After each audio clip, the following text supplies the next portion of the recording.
Welcome back, everybody, to another deep dive, this time into U.S. foreign policy, and, specifically the events surrounding the Iraq War. You sent over some really fascinating material, including excerpts from this documentary called Expose Shows, who was behind 9/11 newly declassified documents. Wow. And, yeah, looks like we're in for some pretty eye-opening insights today. Yeah, it's really interesting, that you picked this one because it goes beyond, just recounting the events. It really Yeah. tries to dig into the ideologies that shaped a lot of the decision making, particularly the neoconservative movement's influence within the Bush administration. Yeah, for sure. It Yeah. really does. And it highlights some pretty key figures, too, like, Paul Wolfowitz, Dick Cheney, Donald Rumsfeld. Yeah. And they had this very, very distinct vision for America's role, on the world stage, one that differed pretty significantly from traditional conservative thought. Yeah, to really understand this, to grasp the motivations behind their actions, I think we have to understand their core beliefs, right? The documentary talks about the Wolfowitz Doctrine, which advocates for increased military spending, preemptive military action, and a unilateral approach to foreign policy. So essentially, they believe America should act decisively, even alone, to maintain global dominance. Wow. And there's this documentary highlights this chilling prediction from a 2000 document from the Projects for a New American Century, which was this think tank that many of these neoconservatives were part of. Yeah. And they actually suggested that a new Pearl Harbor would be necessary to galvanize public support for their agenda. And tragically, 9/11 kind of provided that catalyst. Yeah. The attacks created an atmosphere of fear and anxiety, which the Bush administration, skillfully used to shift public opinion Yeah. and pave the way for their pre-existing plans. Yeah, the documentary really captures the sense of vulnerability that just swept across the nation after 9/11. It was a collective trauma, Yeah. and the administration certainly used that to their advantage. Oh, yeah, definitely.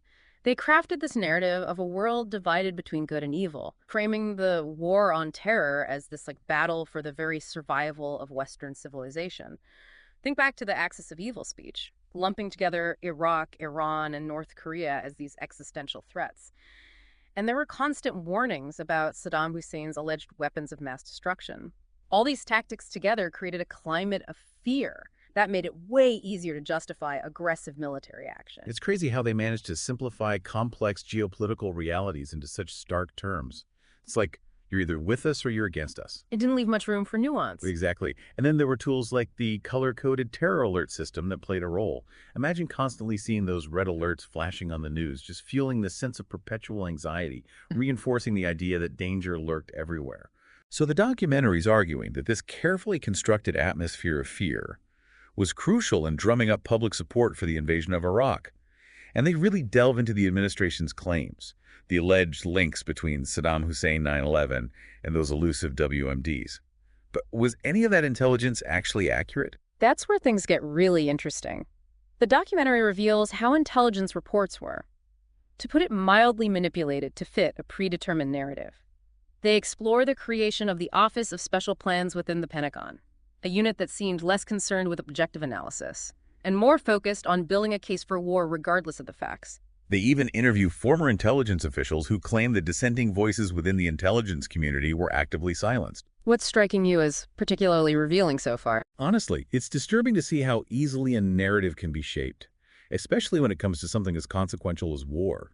It really makes you question everything you thought you knew.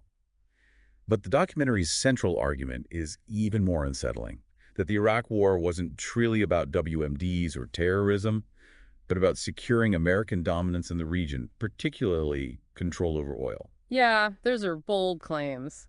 But they do present some compelling evidence. For instance, they revisit Donald Rumsfeld's 1983 trip to meet Saddam Hussein, a time when Iraq was considered a U.S. ally. It seems our stance on Saddam shifted dramatically when he was no longer deemed useful to our interests. It almost seems cynical, like realpolitik at its worst. The documentary also highlights the strategic importance of the Middle East and its vast oil reserves, suggesting that controlling this resource played a significant role in the decision to go to war.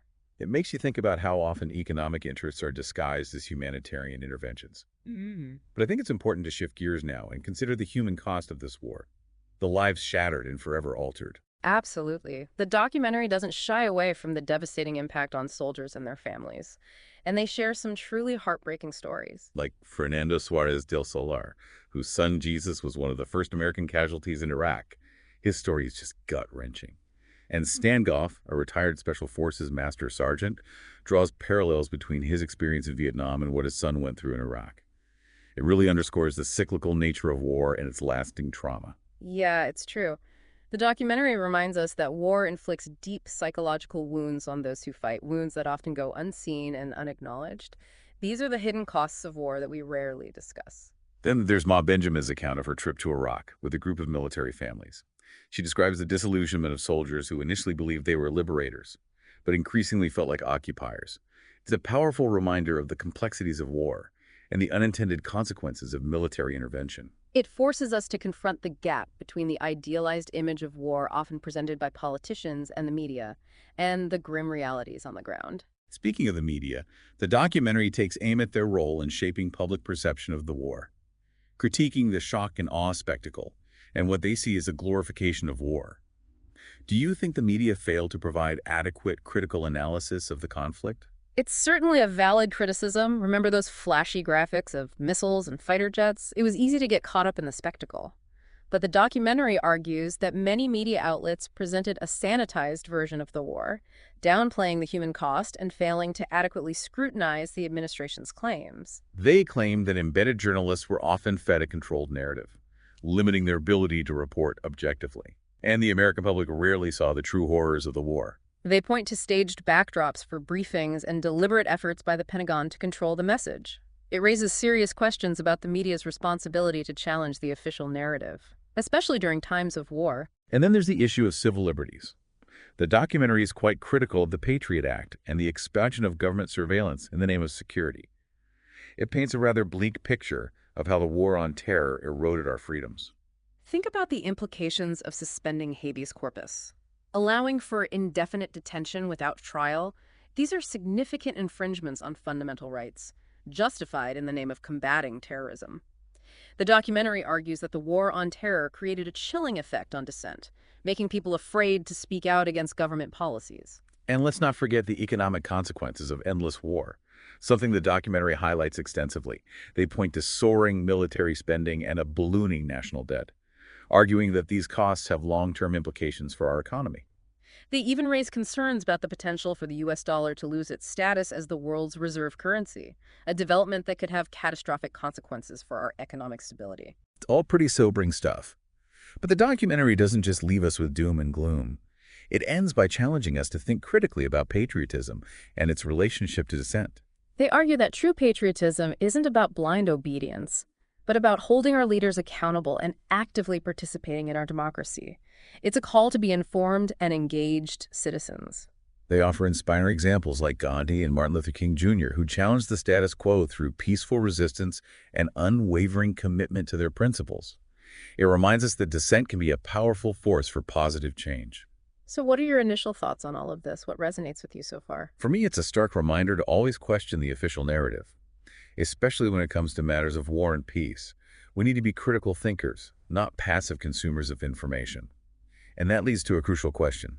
How do we as citizens navigate a post-9/11 world where fear and insecurity are often used to justify questionable actions? That's the million-dollar question, isn't it? And one that demands careful consideration, perhaps by examining how the narrative of fear was constructed and the tools used to manipulate public opinion. We can start to develop a more discerning and critical approach to the information we're bombarded with. Because understanding how we got here is crucial in charting a different path forward. And you know, it's interesting. The documentary contrasts the Bush administration's call for blind patriotism with the actions of, everyday heroes like the first responders at Ground Zero. They didn't need slogans or grand gestures. Their bravery was just evident in their selfless actions. It's true. It's a powerful reminder that true heroism often lies in quiet acts of service and sacrifice. And then they juxtapose this with the administration's message, go shopping, go back to normal, we'll take care of it. Yeah. It's almost as if they were encouraging a sense of passivity and reliance on authority. Which, if you think about it, is exactly what they needed to implement their agenda without much scrutiny. They really framed patriotism in a very specific way. They argued it wasn't about blindly following leaders, but about actively engaging in democracy, even when it means disagreeing with those in power. They're essentially saying that dissent, when grounded in principle and informed debate, is a vital sign of a healthy democracy. It's about having the courage to question authority, and speak truth to power, just like the Founding Fathers intended. They even go so far as to say that true patriotism might involve resisting the government when it acts against the best interest of the people. It's a bold statement and one that makes you pause and reflect. It certainly does. They're urging you to consider what it means to be a responsible citizen in a complex world. It's not just about waving a flag, it's about critical thinking, civic engagement, and holding our leaders accountable. They also raise a crucial point about the dangers of fear-based leadership, arguing that when leaders exploit fear and anxiety, it can lead to rash decisions, erosion of civil liberties, and even the decline in critical thinking. Think about the passage of the Patriot Act, which drastically expanded government surveillance powers with minimal debate or opposition. It's a prime example of how fear can be used to justify policies that might otherwise be seen as overreaching or even unconstitutional. And they highlight how the media, often driven by ratings and sensationalism, can amplify fear and shape public opinion in a way that benefits those in power. It's a reminder to always be critical of the information we consume, especially from sources that have a vested interest in promoting a particular narrative. They're encouraging you to become an active consumer of information, to question assumptions, and to seek out diverse perspectives. It's about developing healthy skepticism and not simply accepting what you're told at face value. Like the old saying goes, if something sounds too good to be true, it probably is. And that applies to politics just as much as anything else. We need to be wary of leaders who offer simplistic solutions to complex problems, especially when those solutions involve fear-mongering or demonizing entire groups of people. They also express concerns about the long-term consequences of endless war, both in terms of the human cost and the economic burden.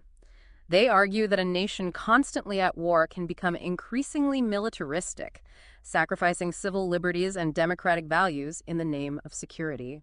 It's a dangerous path.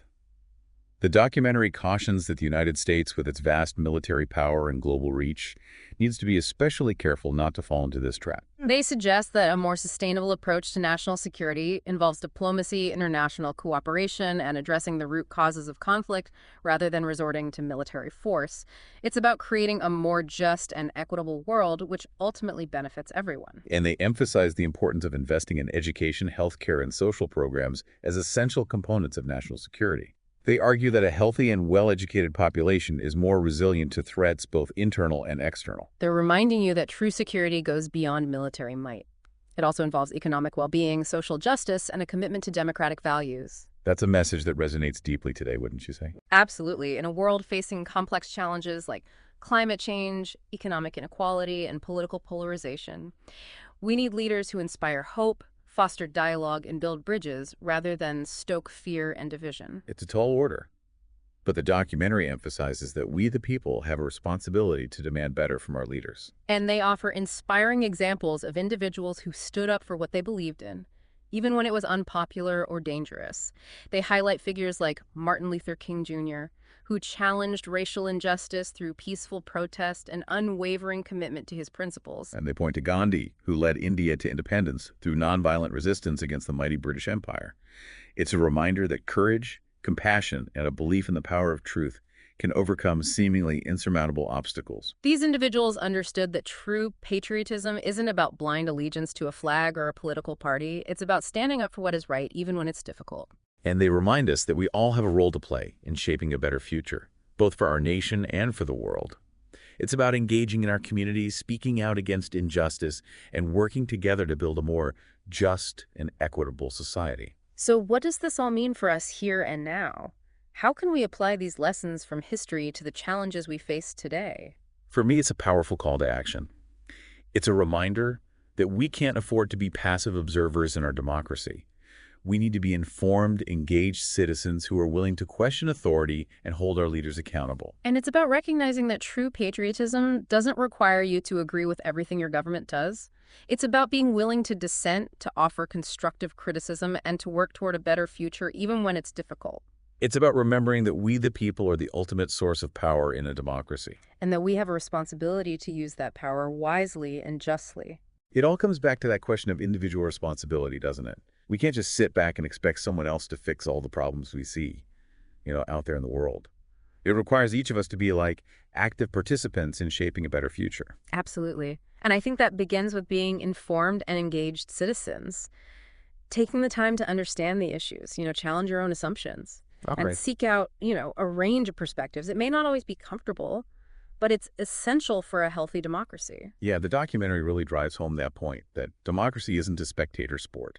It demands active participation, not just every 4 years when you vote, but in your everyday life, engaging in your community, holding your leaders accountable, speaking Hmm. out against injustice wherever you see it. These are all vital actions. And it's crucial to remember that your voice matters. Even if you feel like just one person, your actions can have a ripple effect. When you speak out, organize demand better from your leaders.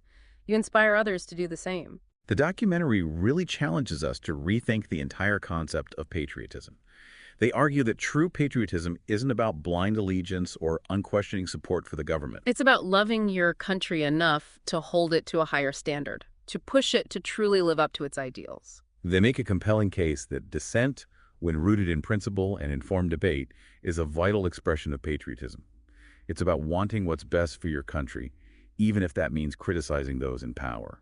Throughout history, progress has often been driven by those who dared to challenge the status quo. Think of the civil rights movement, the women's suffrage movement, the fight for LGBTQ plus rights. All of these were led by ordinary citizens who had the courage to stand up for what they believed in. And they often faced fierce opposition sometimes from those who claimed to be acting in the name of patriotism or national security. Mm. Yet their courage and determination helped create a more just and equitable society. It's a powerful reminder that change is possible, but it doesn't happen overnight. It requires sustained effort, a willingness to keep pushing for what you believe in, even when the odds seem stacked against you. So what does true patriotism look like in a post-9/11 world? What can we do as individuals to make a difference? The documentary doesn't offer a step-by-step guide, but it does provide some valuable insights. It all starts with education. Educating yourself about the issues, understanding the historical context, being able to critically assess the constant stream of information you're exposed to every day. And it's about being willing to challenge your own biases and assumptions, being open to hearing different perspectives, even if they make you uncomfortable. Then it's about taking action, finding a cause you're passionate about and getting involved. Volunteer your time, donate to organizations you support, write to your elected officials, participate in protests, initiate conversations with your friends and family. There are countless ways to make a difference. And remember that even small actions can have a significant impact. Every phone call, every email, every conversation can help to shift the tide. And never underestimate the power of hope. Even in the darkest of times, remember that things can change, that progress is possible. But you have to believe in that possibility and be willing to work for it. This deep dive has certainly given us a lot to think about. It's a sobering reminder of the power of fear and propaganda, but also a call to action. You have a choice. You can be a passive consumer of fear, or you can be an active citizen engaged in shaping a better future. If fear and blind obedience aren't the answers, what does true patriotism and responsible citizenship look like in a post-9/11 world?